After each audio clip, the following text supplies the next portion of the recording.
Le préservatif, un objet simple, presque quelconque. Pourtant, son impact sur l'histoire humaine et la santé sexuelle est indéniable. Cette petite invention a traversé les continents et les millénaires. Des vessies d'animaux rudimentaires aux barrières en latex sophistiquées, il a bien évolué. Rares sont les inventions qui ont été aussi étroitement liées à nos moments les plus intimes.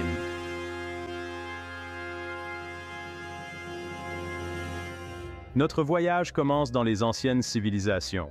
Nous allons découvrir des preuves de l'utilisation précoce du préservatif dans des endroits comme l'Égypte ancienne. Ces premières versions, fabriquées à partir de matériaux comme le lin ou la peau de poisson, révèlent un désir ancien de protection sexuelle. Au Moyen Âge, les inquiétudes concernant la syphilis ont alimenté la recherche d'une protection efficace. La Renaissance a vu apparaître la première utilisation documentée d'un préservatif spécifiquement conçu pour prévenir les maladies. Le 18e siècle a inauguré l'ère du préservatif en peau de mouton. Bien que loin d'être parfaite, ces gaines réutilisables offraient un certain niveau de protection. L'invention du latex au 20e siècle a transformé l'industrie du préservatif. Les préservatifs en latex étaient plus fins, plus efficaces et pouvaient être produits en masse.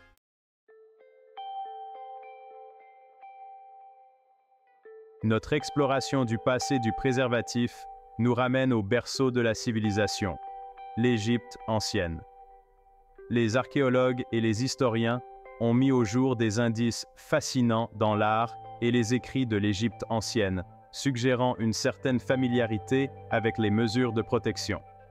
Des peintures murales, souvent trouvées dans les tombeaux des pharaons et des nobles, représentent des scènes de la vie quotidienne. Certaines de ces scènes, bien que sujettes à interprétation, suggèrent l'utilisation de gaines protectrices. Les textes égyptiens anciens, écrits sur papyrus et gravés dans la pierre, offrent également des fragments d'informations. Les papyrus médicaux, comme le papyrus Ebers datant de 1550 avant JC, contiennent des recettes contraceptives et des traitements pour les infections sexuellement transmissibles.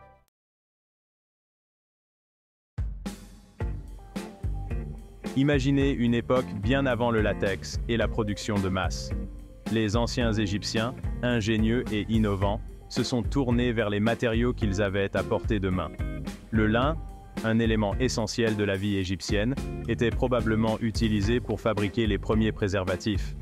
La soie, un matériau luxueux venu d'Orient, pourrait également avoir été utilisé dans la fabrication de préservatifs. Mais le matériau le plus surprenant utilisé dans l'Égypte ancienne pour les gaines protectrices était peut-être la peau de poisson. Certains types de poissons, comme le poisson-chat, ont une peau dure et élastique qui peut être séchée et étirée.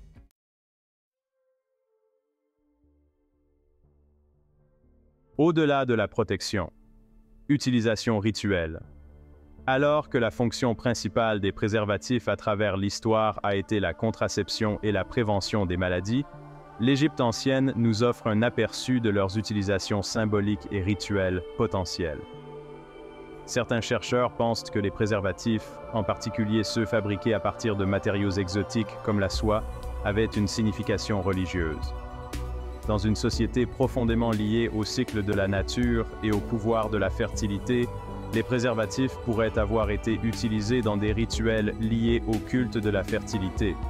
Tout comme les amulettes étaient portées pour la protection et la bonne fortune, les préservatifs pourraient avoir été considérés comme des talismans, imprégnés de propriétés magiques pour éloigner les mauvais esprits ou améliorer la puissance sexuelle.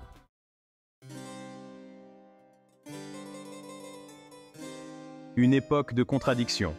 Le Moyen Âge, souvent stéréotypé comme une période d'obscurantisme intellectuel, présente une image complexe et souvent contradictoire en matière de pratiques sexuelles et d'attitude à l'égard de la contraception.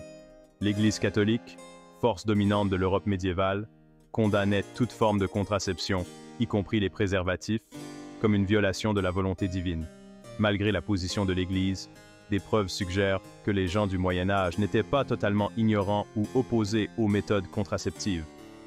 Les connaissances anciennes, transmises par la tradition orale et les textes secrets, ont persisté en marge de la société dominante. Des décoctions à base de plantes, des méthodes de barrière utilisant des vessies d'animaux et même des formes rudimentaires de préservatifs ont continué à être utilisées, quoique discrètement. Les taux élevés de mortalité infantile et juvénile signifiaient que les familles nombreuses étaient essentielles à la survie économique.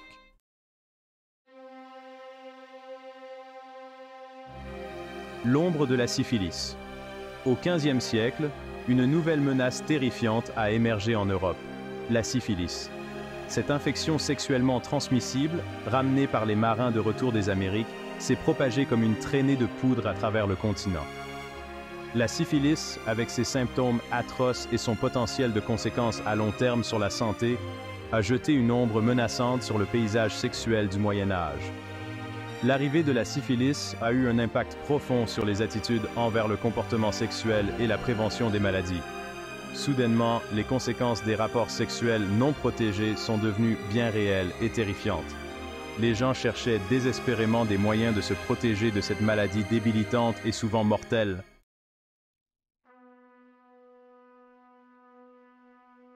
Au cœur de l'épidémie de syphilis, un nom émerge. Un nom qui restera à jamais lié à l'histoire du préservatif. Gabriel Fallopius.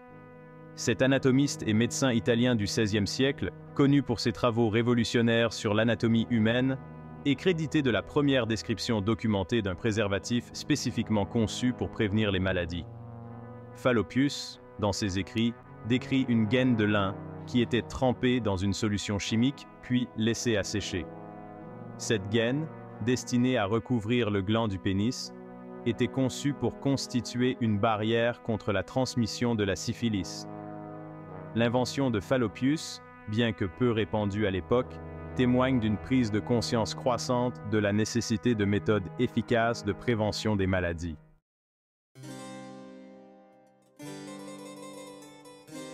Le Moyen Âge et la Renaissance ont été marqués par une évolution progressive, bien que inégale, des mentalités à l'égard de la sexualité, des maladies et de la contraception. L'impact dévastateur de la syphilis a forcé les gens à faire face aux réalités de la santé sexuelle et à la nécessité de se protéger. Alors que l'Église catholique maintenait sa position officielle contre la contraception, des fissures ont commencé à apparaître dans sa façade monolithique. Les germes du changement, semés au cours de cette période tumultueuse, allaient finir par donner naissance à une approche plus ouverte et pragmatique de la santé sexuelle au cours des siècles suivants.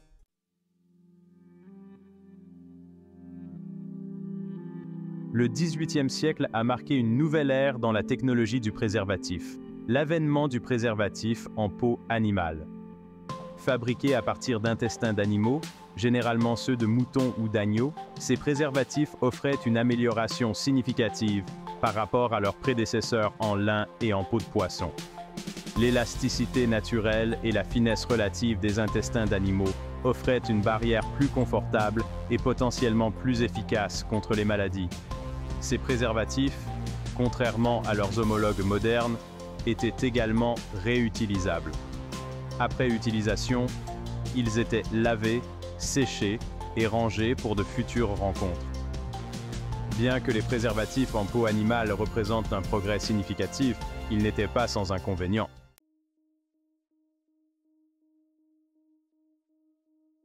L'ascension de la redingote anglaise. Les condoms en peau d'animal, en particulier ceux fabriqués à partir d'intestins de moutons, ont gagné en notoriété dans l'Angleterre du XVIIIe siècle. Ils sont devenus si associés à l'aristocratie anglaise qu'ils ont hérité du surnom de « redingotes anglaises ». La popularité des condoms en peau d'animal parmi l'élite anglaise était en partie due à leur efficacité relative par rapport aux formes de protection antérieures. La syphilis continuait de sévir en Europe, et les riches n'étaient pas à l'abri de ses ravages. Cependant, l'association des condoms en peau d'animal aux classes supérieures a également mis en évidence la question de l'accessibilité.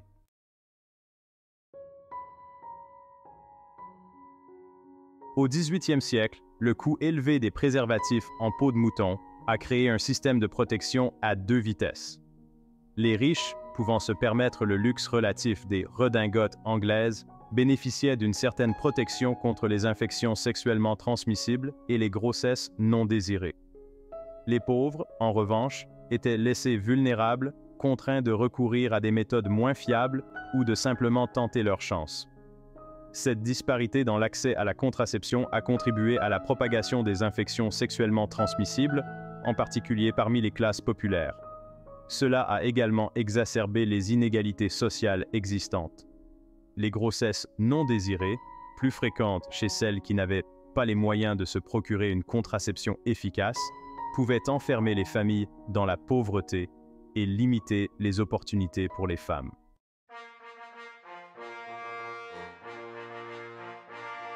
Alors que le 19e siècle tirait à sa fin, une nouvelle ère dans la technologie des préservatifs était sur le point de voir le jour. La découverte du caoutchouc vulcanisé, un processus qui a transformé le caoutchouc naturel en un matériau plus durable et polyvalent, allait avoir des conséquences considérables. Le caoutchouc naturel, dérivé de la sève des Évéas, était connu depuis des siècles. Cependant, sa sensibilité au changement de température, devenant collant à la chaleur et cassant au froid, limitait ses applications pratiques. Tout cela a changé en 1839, lorsque Charles Goodyear, un inventeur américain, a découvert par hasard le processus de vulcanisation. Le caoutchouc vulcanisé était plus résistant, plus élastique et résistant aux températures extrêmes.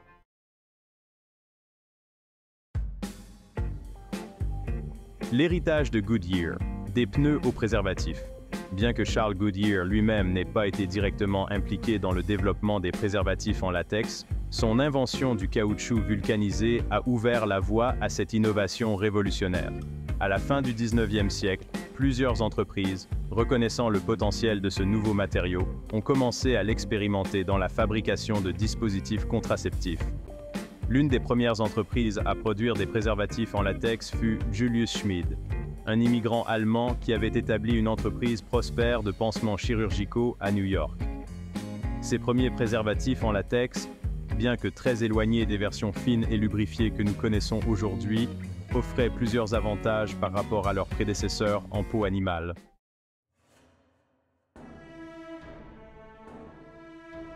La production de masse et la démocratisation de la protection.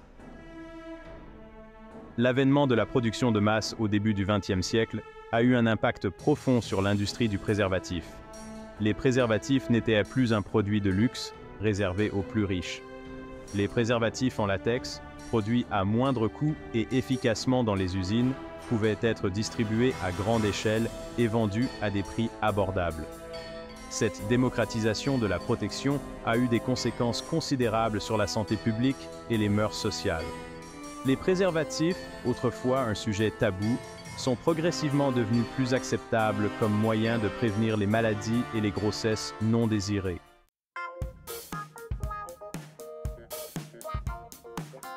Une merveille de modernité. Propulsons-nous au XXIe siècle. Le préservatif est bien loin de ses modestes débuts. Les progrès technologiques ont donné naissance à des préservatifs plus fins, plus résistants et plus agréables à utiliser que jamais. Les préservatifs modernes sont un témoignage de l'innovation scientifique, conçus pour allier sécurité et plaisir. Les préservatifs d'aujourd'hui, fabriqués à partir de polyuréthane ou de polyisoprène synthétique de pointe, sont souvent aussi fins qu'un cheveu. Ces matériaux, reconnus pour leur résistance et leur élasticité, procurent une sensation de seconde peau tout en garantissant un haut niveau de protection. Les préservatifs se déclinent désormais dans une variété vertigineuse de formes, de tailles, de textures et de saveurs.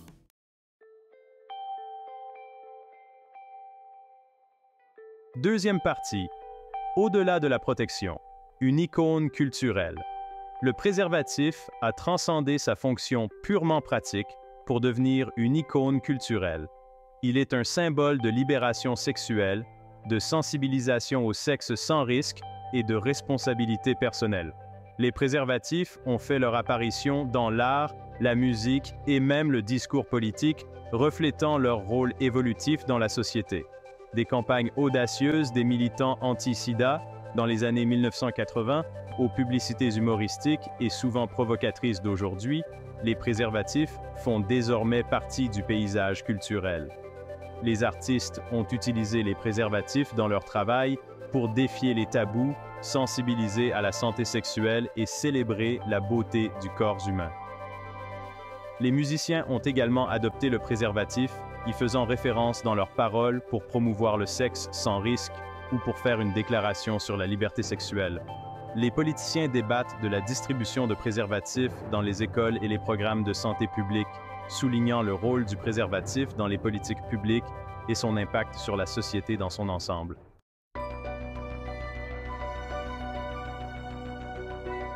L'histoire du préservatif est loin d'être terminée. Les chercheurs et les scientifiques continuent d'explorer de nouveaux matériaux et designs, cherchant à créer des préservatifs encore plus efficaces, confortables et agréables à utiliser. L'avenir de la technologie du préservatif est plein de possibilités passionnantes. Imaginez un préservatif qui pourrait changer de couleur pour indiquer la présence d'une infection sexuellement transmissible, fournissant un signe d'alerte immédiat et discret. Ou un préservatif qui pourrait libérer des agents antiviraux ou spermicides à la demande, offrant une couche de protection supplémentaire. Ce ne sont là que quelques-unes des innovations que les chercheurs explorent. Le parcours du préservatif, des vessies animales aux barrières de haute technologie, témoigne de l'ingéniosité humaine et de notre compréhension évolutive de la sexualité et de la santé. Alors que nous nous tournons vers l'avenir, une chose est certaine, le préservatif continuera à jouer un rôle essentiel dans nos vies, en nous protégeant, en nous responsabilisant et en nous rappelant l'importance de la santé et de la responsabilité sexuelle. L'humble préservatif, autrefois un secret bien gardé, s'est imposé comme un symbole de liberté sexuelle et un pilier de la santé publique. Son parcours reflète l'évolution de notre rapport à la sexualité et notre compréhension croissante de la santé sexuelle. De l'Égypte ancienne au XXIe siècle, le préservatif s'est adapté et a évolué. Poussé par la nécessité, l'ingéniosité et le désir d'un meilleur contrôle sur nos corps. L'histoire du préservatif est liée au progrès humain, à l'innovation et à la libération. C'est un témoignage de l'ingéniosité humaine, toujours en quête de meilleures solutions.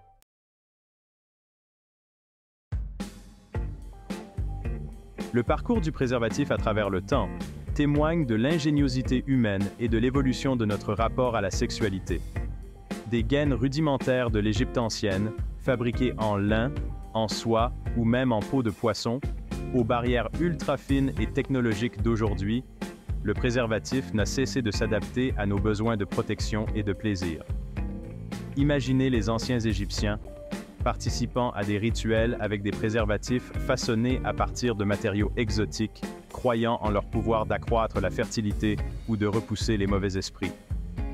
Avance rapide jusqu'au XVIIIe siècle, où les fourreaux anglais, fabriqués à partir d'intestins d'animaux, sont devenus un symbole de statut social parmi l'élite, soulignant ainsi les disparités d'accès à la protection. L'invention du latex au XXe siècle a révolutionné l'industrie du préservatif, rendant la protection abordable et accessible au plus grand nombre. Cela a marqué un tournant dans le domaine de la santé sexuelle, en donnant aux individus les moyens de prendre le contrôle de leur corps et de leurs choix reproductifs. Aujourd'hui, le préservatif est un symbole de liberté sexuelle et une pierre angulaire de la santé publique. Il a transcendé son objectif pratique pour devenir une icône culturelle et susciter des conversations. D'un dispositif rudimentaire à un outil sophistiqué, l'évolution du préservatif est remarquable. Il lutte contre les infections sexuellement transmissibles et donne le pouvoir de choisir en matière de reproduction. L'histoire du préservatif témoigne de l'impact que de petites inventions peuvent avoir sur l'histoire. Alors que nous concluons notre voyage à travers l'histoire fascinante du préservatif, souvenez-vous du pouvoir de la connaissance et de l'innovation. Si vous avez apprécié cette vidéo, n'oubliez pas de liker, de vous abonner et de la partager. Votre soutien nous aide à créer davantage de contenu informatif et inspirant. Des boutons interactifs apparaissent à l'écran. Le bouton s'abonner au centre, le bouton partager à droite, le bouton j'aime à gauche. Merci d'avoir regardé cette vidéo et de faire partie de notre communauté. Restez à l'écoute pour d'autres histoires captivantes du passé et du présent. D'ici là, restez curieux.